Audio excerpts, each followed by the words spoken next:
Morning friend. तो आज हम लोग पढ़ेंगे टेंस। कितने प्रकार का होता है आज हम डिस्कस करेंगे। बेसिक ही लेके चलेंगे आज। अगली क्लास में हम लोग पता करेंगे कि आगे आगे के मतलब बेसिक से थोड़ा स्टार्टिंग में बेसिक से लेके चलेंगे, फिर इंटरनल जानकारी लेंगे कि अंदर क्या क्या होता है क्या क्या नहीं। तो चलो लेट्स स्टार्ट। तो टेंस के प्रत्येक टेंस के कितने प्रकार होते हैं? तीन, प्रेजेंट, पास्ट और फ्यूचर। और प्रत्येक टेंस के 4 प्रकार होते हैं: इंडेफिनेट या सिंपल, कंटिन्यूस टेंस, परफेक्ट और परफेक्ट कंटिन्यूस। पास्ट के भी यही होंगे, फ्यूचर के भी यही होंगे, और प्रेजेंट के तो बता ही दिए। तो प्रत्येक टेंस में सेंटेंस कितने प्रकार के बनते हैं? 4 प्रकार के। कौन कौन से? एफर्मेटिव या सिंपल या फिर पॉजिटिव भी बोलते हैं इसको, ठीक है। एफर्मेटिव भी बोलते हैं, सिंपल भी बोलते हैं और पॉजिटिव फर्स्ट प्रकार है ये, पहला प्रकार, ठीक है। इसे सकारात्मक बोलते हैं हिंदी में। और इंग्लिश में एफर्मेटिव सिंपल भी कह सकते हैं और पॉजिटिव भी कह सकते हैं। दूसरा है नेगेटिव, तीसरा इंटरोगेटिव, तो चौथा है नेगेटिव प्लस में इंटरोगेटिव या इंटरोगेटिव प्लस में नेगेटिव।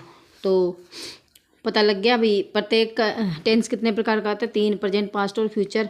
इतना बेसिक क्यों लेके चल रही हूँ? क्योंकि इन क्लासों को 9, 10th वाले भी देख सकते हैं और 7th 5th से लेके कौन सी क्लास तक का देख सकता है। तो स्टार्टिंग से अगर अपन लेके चलेंगे ना बेसिक से, तो प्रत्येक के समझ में आएगा। अगर मैं स्टार्टिंग से ही इंटरनल में घुस जाऊंगी और आगे का मतलब हाई लेवल से लेके चलूँगी तो समझ में नहीं आएगा। तो इसीलिए मैंने यहाँ से इरेज करके और वापस फिर बेसिक से लेके चली हूँ, ठीक है। तो यहाँ से मैंने इरेज कर दिया था। सबसे पहले हम लोग लेके चलेंगे प्रेजेंट टेंस, ठीक है। और प्रेजेंट का भी कौन सा? इंडेफिनेट या सिंपल टेंस। तो प्रेजेंट इंडेफिनिट टेंस या प्रेजेंट सिंपल टेंस। तो इसकी स्ट्रक्चर देख लो। इसकी सब्जेक्ट आएगा सबसे पहले, फिर वर्ब की फर्स्ट फॉर्म आएगी और उसके साथ में एस या ई एस लग सकता है और ऑब्जेक्ट लगेगा, ठीक है। तो स्ट्रक्चर हम लोगों ने देख ली और अब इसके एग्जाम्पल देखते हैं। पहला है राम प्लेज फुटबॉल, राम खेलता है। और राधा वॉशेज क्लोथ्स, राधा कपड़े धोती है। तो पहले हम लोग जैसे हम लोगों को पता लग गया भी हम लोग कौन सा टेंस लेके चल रहे हैं, प्रेजेंट। अब पहले ऐसे बताते थे, चलो मैं बता ही देती हूँ। जैसे ता है, इसमें आता है ती है, ते हैं, ता हूँ, ठीक है। तो ये सब मैं बता ही नहीं, क्योंकि मैंने चलो बता ही देती हूँ, बताया तो नहीं लेकिन अब बता रही हूँ। तो ता है, ती है, ते हैं, तू हूँ, ये शब्द आते हैं इन सब में। और इंग्लिश में तो ऑलवेज, जैसे डेली रूटीन का कोई भी काम होता है ना, तो वो इसमें प्रेजेंट में आएगा, डेली रूटीन का, ठीक है। डेली रूटीन होनी चाहिए, ठीक। और हिंदी में इन वाक्यों की पहचान ता, ती, ते, तू से होता है, ठीक है। और इंग्लिश में डेली रूटीन वाले काम वो प्रेजेंट टेंस में ही आते हैं सारे, ठीक है। और इसमें जैसे ये प्रेजेंट इंडेफिनिट का है तो ता, ती, ते, तू, ते, ती हूँ, ऐसे करके इसमें आता है। और इसमें जैसे हम लोग एस या ई एस लगाते हैं ना, इसमें तो एस या ई एस का, और देख लो एस या ई एस। तो एस या ई एस में क्या होता है कि जैसे स्टार्टिंग से स्पेलिंग आती है कोई, तो उसमें लास्ट में देखो, जैसे आ गया डबल एस, ओ आ गया, एस एच आ गया और सी एच आ गया, ठीक है। ये वर्ड दिखते हैं ना, तो एक्स आ गया।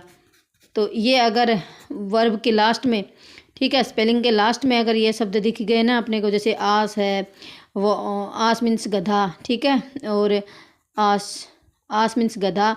और जैसे मैंगो, ठीक है, तो इसमें ई एस आएगा। क्या आएगा? E S. ई एस कौन कौन से में आएगा? डबल एस है, ओ है, एस एच है, सी एच है, एक्स है, ठीक है। लास्ट में देखना है। और एस लगेगा सिंगुलर के साथ में, ठीक है। सिंगुलर होना चाहिए, जैसे नाम, और सिंगुलर होना चाहिए, नाम हो जाए कुछ भी हो जाए, जैसे राम है, श्याम है, सिंगुलर सब्जेक्ट होना चाहिए। तो एस ई एस का समझ में आया। ई एस का क्या बताई हूँ मैं? जैसे स्पेलिंग के लास्ट में देखो, वर्ब के लास्ट में या फिर स्पेलिंग के लास्ट में देखो कि डबल एस आ जाए, ओ आ जाए, एस एच आ जाए, सी एच आ जाए और एक्स आ जाए, तो क्या लगता है? जैसे ओक्स हो गया, ठीक है, ई एस लगेगा फिर, ठीक है। तो एस का नियम ये सिंगुलर होना चाहिए, ठीक है। और ये ई एस लगते ही क्या हो जाता है?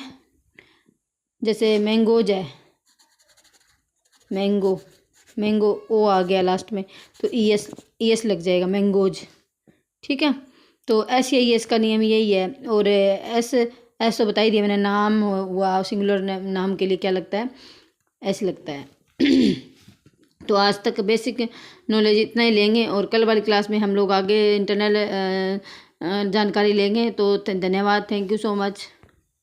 सब्सक्राइब, लाइक, कमेंट, शेयर कर देना, और सब्सक्राइब तो ज़रूर कर लेना मेरी क्लास को। Thank you so much.